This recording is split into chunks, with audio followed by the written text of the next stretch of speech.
Welcome to Lunch Break Wisdom, short ideas from the world's most influential books, designed for a quiet break between work, a commute home, or a moment to think more clearly.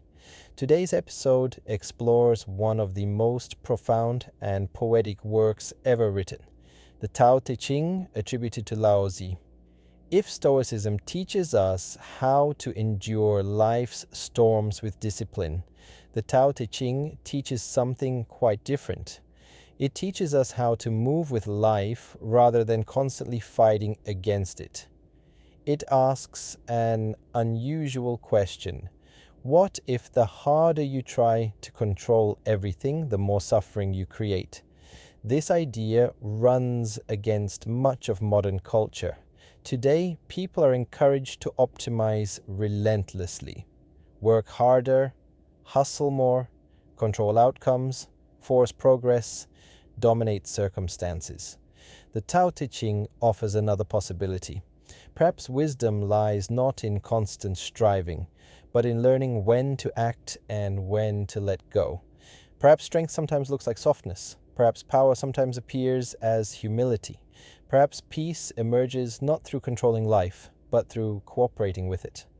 The central idea of the book revolves around the Tao.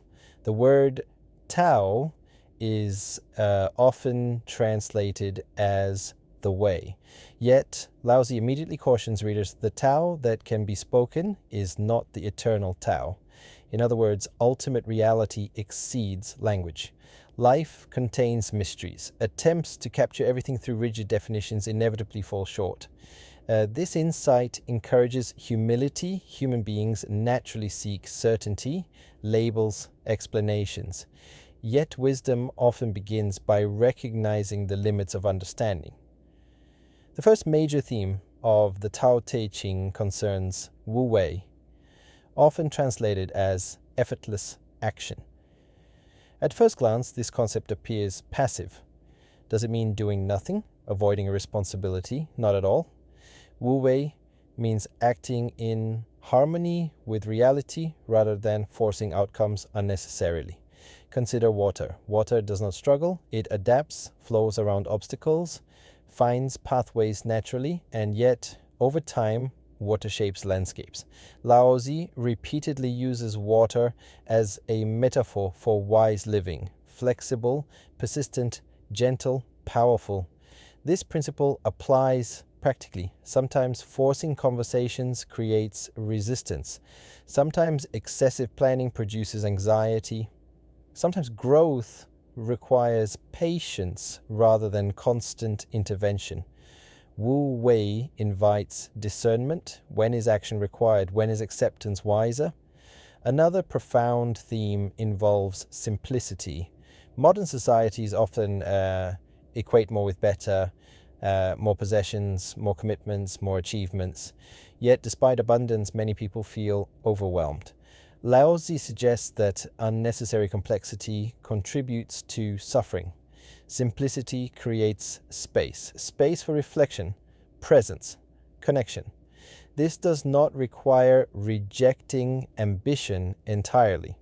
It involves recognizing when accumulation ceases enhancing well-being. Perhaps contentment emerges not through endless addition, but through intentional subtraction. The book also explores humility. Lao Tzu consistently praises individuals who avoid excessive self-importance. He observes that rivers become powerful precisely because they flow toward low places. The sea receives countless streams because it rests below them. True leadership, according to Lao Tzu, often involves service rather than domination, listening rather than boasting, supporting rather than controlling. This perspective contrasts sharply with leadership models emphasizing charisma and authority. Yet modern organizational research increasingly recognizes the effectiveness of humble leadership. Another recurring theme concerns paradox. The Tao Te Ching repeatedly reverses conventional assumptions. Strength emerges through flexibility. Wisdom arises through recognizing ignorance. Achievement follows detachment from outcomes. Laozi writes, "He who knows others is wise. He who knows himself is enlightened." External accomplishments matter. Self-understanding matters more. These paradoxes invite contemplation rather than immediate resolution. They encourage readers to look beyond appearances. And the book also addresses desire. Human beings naturally seek pleasure and avoid discomfort. Yet excessive attachment generates suffering. People pursue status obsessively, compare themselves endlessly, sacrifice peace for validation. Laozi advocates moderation, not deprivation, the ability to appreciate experiences without becoming enslaved by them.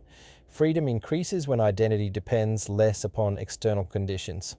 Another beautiful theme involves acceptance of change. Nature operates through cycles. Seasons shift, day becomes night, growth gives way to decay, birth eventually encounters death, resistance to change often intensifies suffering. Acceptance, however, permits adaptation. This does not mean resignation. Rather, it reflects realism. Life changes, relationships evolve, identities transform. Wisdom lies partly in learning how to move gracefully through transition. The book also emphasizes presence. Many people live elsewhere mentally, regretting the past, anticipating the future, comparing reality with imagined alternatives. Meanwhile, life unfolds now. The Tao encourages full participation in the present moment, not because the past lacks significance or the future deserves neglect, but because only the present permits action.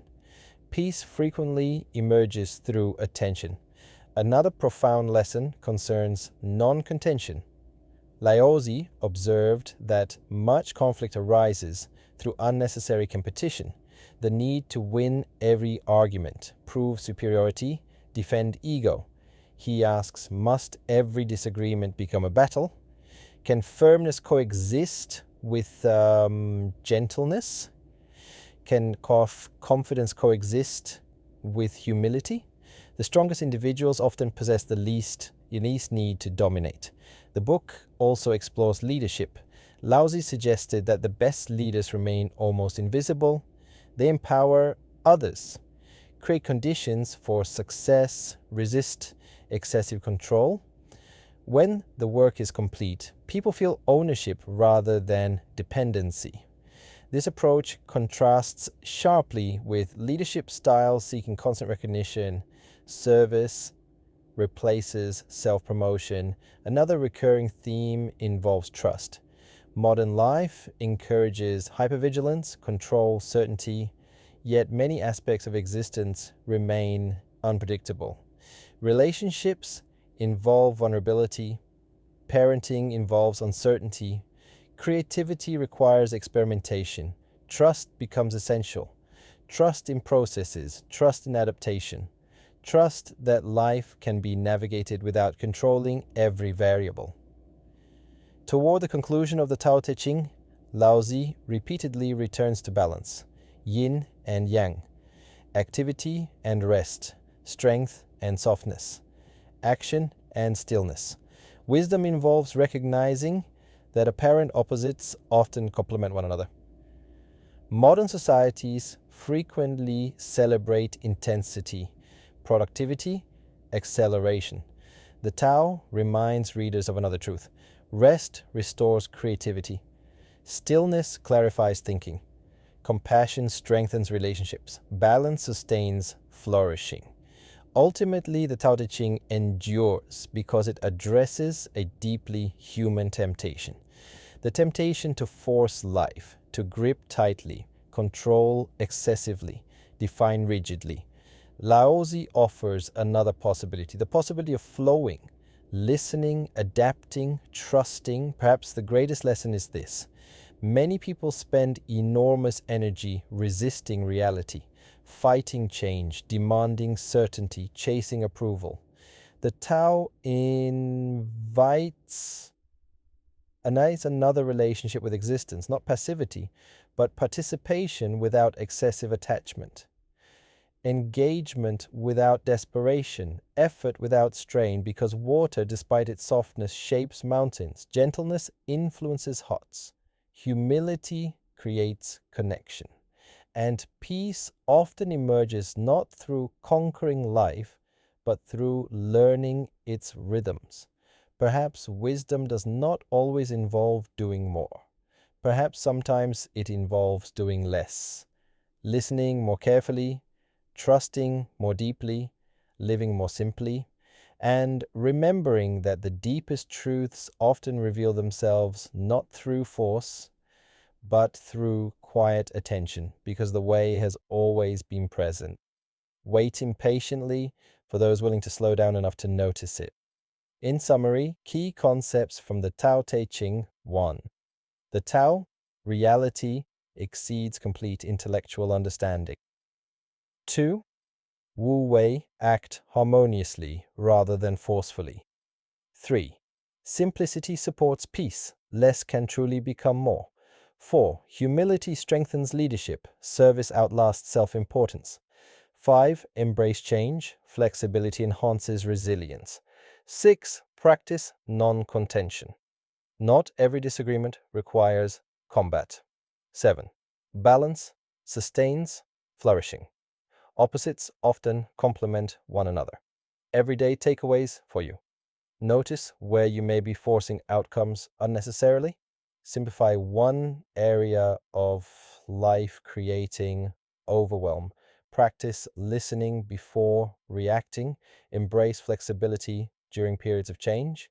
Lead through service and encouragement. Create moments of stillness amidst busyness. Where in your life are you trying too hard to control outcomes? What might happen if you approach that situation with a little more trust, flexibility, and flow? Share your reflections below. Please subscribe and comment.